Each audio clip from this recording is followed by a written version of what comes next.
So, Sugar Sean O'Malley back in the win column at UFC 260 this weekend. He beat Thomas Almeida via TKO in the third round. So there were questions coming into this fight, and I covered that in a previous video about how Sugar Sean O'Malley would react to his loss to Chito Vera last time out. Obviously, kind of shrouded in, did he get injured? Was his knee okay? You know, it was a bit of a mess, that fight. And Sean's taken quite a lot of flack because he's basically saying, undefeated, undisputed, I didn't lose that fight, blah, blah, blah, blah, blah, blah. Which is fine, but you did. And that's how it works. I don't begrudge him for that. If it's a little bit of shtick, it's not a problem. So there were lots of questions as to how he was going to react when he came into this fight with Thomas Almeida. Now, Thomas Almeida, at one point in time, was looking like a world beater. You know, he had some really impressive knockouts. The one at UFC 189 when he knocked out Brad Pickett sticks to mind, flying knee. But then he went on a 3-fight losing streak. And now he's just met Sean O'Malley and he's been finished. So when we actually look at the fight and think about how the fight went down, Sean O'Malley was very impressive. He kept switching his stance a lot. His different range and variation and array of attacks that he threw at Thomas Almeida were really impressive. Lots of spinning shit, as people like to say. He switched stance a lot that was causing problems. His left hand was almost as powerful as his right hand when he switched stances. It looked very, very good. It was very clean. And in the first round, he landed a head kick and then followed it up with a right hand that actually dropped Almeida. And at that point, Sean O'Malley went to walk away because he thought he got his walk-off KO.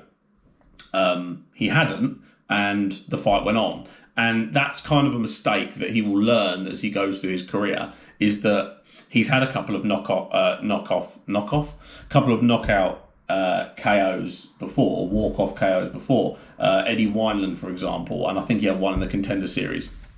But he tried to do it again this time, and I get that, because you want people to talk about your performance and you want people to talk about you, and you want people to kind of, you want to be on everyone's lips when they're discussing 260. You know, there's lots of star power on the card, and you know there's been finishes earlier on, and you want to be the person that they're talking about. So to land the walk-off KO gives you kind of that clout, doesn't it? So I understand what he was trying to do. The problem is it didn't work.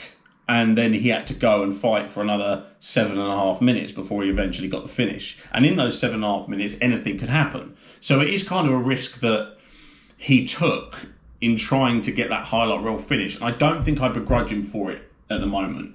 If he does this again, that will be alarm bells to me, because you have to finish the fight. And I don't think I'd speak about him any less if he finished that fight and I went, yeah, well, it wasn't a walk-off KO, was it? He didn't score a walk-off KO, so it was no good. That's not really how it works.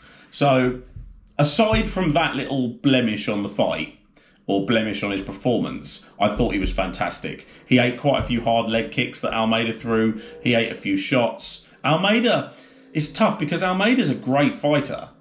He's just not in the best vein of form.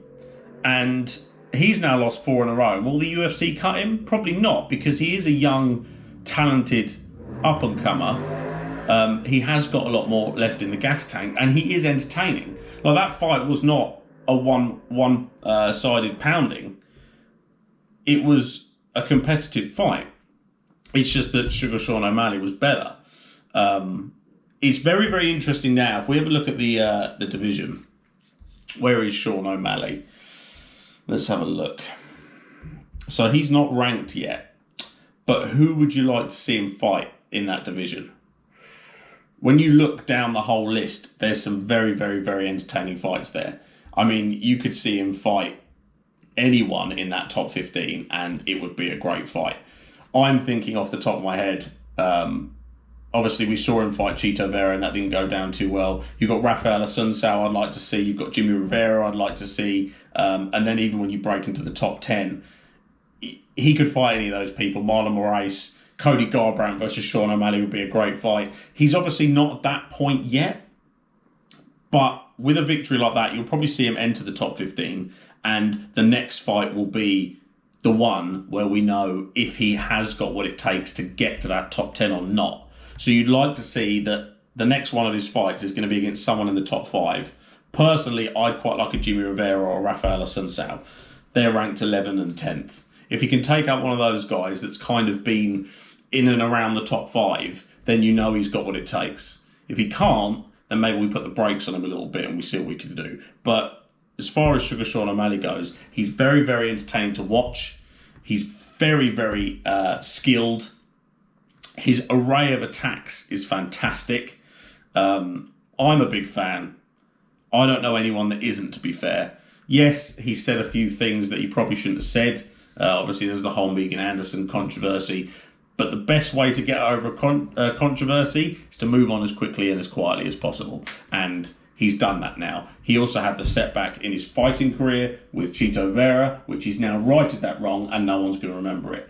As far as mixed martial arts goes, every single person loses, with the exception of Khabib. But it doesn't hurt you if you bounce back in the right way. And it's the same with controversies. If you bounce back in the right way, it won't hurt you. So as long as he keeps his nose clean and he keeps putting victories together, I think he'll have a very impressive career in the UFC. And if he can climb that ladder in the bantamweight division, there's no telling where Sugar Sean O'Malley can go.